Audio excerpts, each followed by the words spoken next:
Ya estamos en contacto con Fernando Rivarola.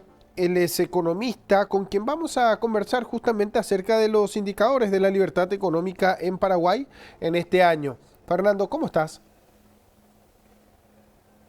Buen día, Edgar. ¿Cómo estás? ¿Todo bien y vos?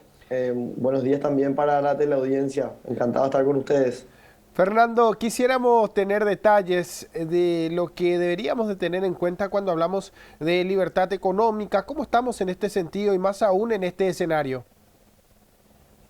Bueno, Edgar, es importante aclarar y ser concretos en de qué hablamos cuando hablamos de libertad económica, ¿verdad? La libertad económica hace referencia a la autonomía de los individuos, ¿verdad? Y cuando hablamos de la autonomía es esa capacidad del individuo, del ciudadano, del paraguayo, de poder decidir sobre su vida, sobre su trabajo, sobre su propiedad privada, ¿verdad? Entonces, teniendo claro el concepto de esa libertad económica alrededor de un individuo, lo que mide este índice es esa relación individuo y Estado. Hasta qué punto los individuos tienen libertad para operar, decidir, actuar en base a su trabajo, a su propiedad privada y a su libertad. Y desde qué momento inicia las restricciones, los límites, las reglas a las que tienen que someterse impuestas por el Estado, ¿verdad?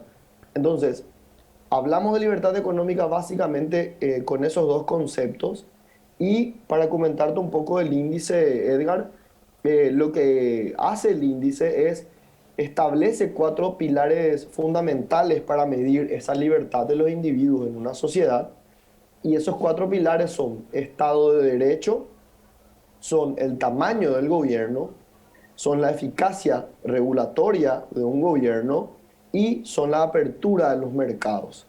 Entonces, la Heritage Foundation, que es una fundación perteneciente al Wall Street Journal de Washington en Estados Unidos, elabora este índice ya desde hace más de 25 años y Paraguay se encuentra rankeado con una puntuación dentro del índice en la que, o sea, en cuyo índice se evalúa alrededor de 186 economías para el año, para el índice 2021, ¿verdad? Que mide hasta diciembre del 2020.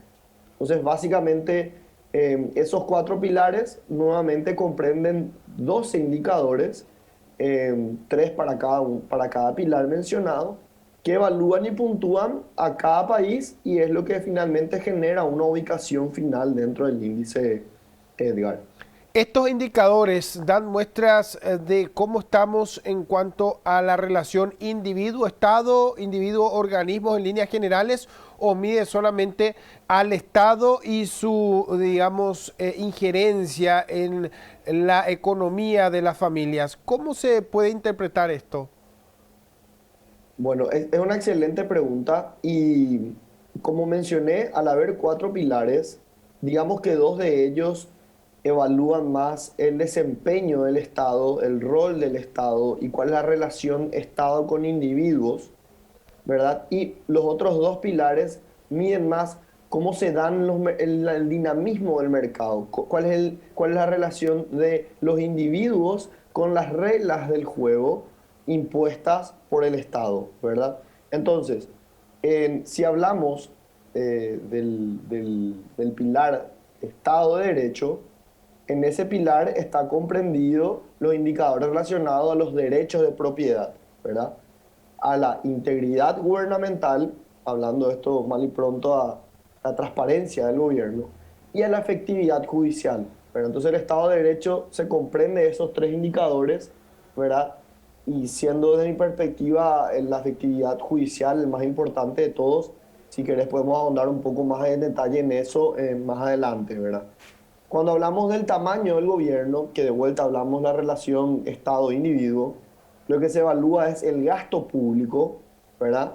La calidad del gasto público. En segundo lugar, la carga tributaria, la presión tributaria y cuánta carga ejerce en los impuestos dentro de los individuos, porque finalmente el tributo limita mi capacidad de ahorro o mis ingresos, los reduce para poder contribuir hacia el tesoro o hacia la operativa estatal, ¿verdad? Y en tercer lugar, lo que mide el tamaño de gobierno es la salud fiscal, ¿verdad? Qué tan sana y qué tan bien manejada se encuentra el fisco. Esos son los dos pilares más grandes relacionados al desempeño o comportamiento del Estado con el individuo. Y los otros dos pilares, eficacia reguladora, mide la libertad empresarial para abrir empresas, para operar las empresas, la libertad laboral, sobre todo enfocándose en el mercado de trabajo, ¿verdad?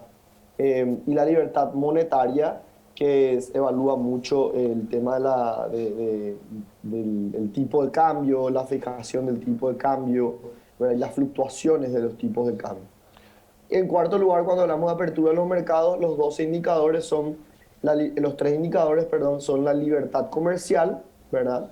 De la libertad que tienen los individuos para comercializar bienes y servicios o importar y exportar, la libertad de inversión, de abrir nuevas empresas y de invertir, y finalmente la libertad financiera que tiene gran relacionamiento con los mercados, el desarrollo de los mercados financieros, los mercados capitales y el acceso a la bancarización por parte de la ciudadanía. Entonces digamos que esos son los 12 componentes que conforman los cuatro pilares y es importante denotar que para cada componente el país debe puntuar. Y del total de los 12 se calcula o se halla un nuevo promedio general, que es el puntaje del país para el año determinado, ¿verdad? Entonces, de esos puntajes, cuando hablamos que un país tiene 80 puntos o más, entonces se considera que la economía es libre. Y te comento, Edgar, que a nivel mundial hay simplemente 5 economías que son completamente libres, o sea, puntúan más de 80 puntos. Cuando tienen el puntaje de 70 a 79,9 se consideran economías mayormente libres, perdón, son mayormente libres. Cuando puntúan entre 60 y 69,9, las economías son moderadamente libres. Es allí donde se encuentra Paraguay. Paraguay está rankeado como un país moderadamente libre. Cuando tienen entre 50 y 59,9 puntos, se consideran mayormente no libre. Y aquellas economías que puntúen 50 puntos o menos son las economías reprimidas. Sin duda, esto es más que importante en atención para que nosotros también de cierta forma podamos interpretar hacia dónde vamos y en qué punto estamos. Ahora, ¿existen recomendaciones en este caso o quién adopta esto para finalmente, digamos, utilizar estos datos que consideramos algo fundamental? Porque siempre se lo promociona a Paraguay como un país de inversiones o como un país que presenta mejores opciones para las inversiones, pero nos imaginamos que cuando hablamos de la libertad económica también esto tiene un peso importante, más aún cuando desde afuera se tienen en cuenta estas consideraciones que permiten de cierta forma tener esta brecha que puede ser variable justamente en cuanto a las condiciones económicas que presenta nuestro país. Sí, Edgar, mira, nosotros creemos desde el instituto Patria Soñada que este material es una herramienta interesantísima de política pública, ¿verdad? Los hacedores de política, los conductores de las políticas públicas, eh, los gobernantes o estas autoridades que están al frente del Estado, tienen una hoja de ruta muy clara sobre qué hay que hacer o qué necesita mejorar nuestro país si, si se basa en esta revista o en los puntajes de estos indicadores, ¿verdad?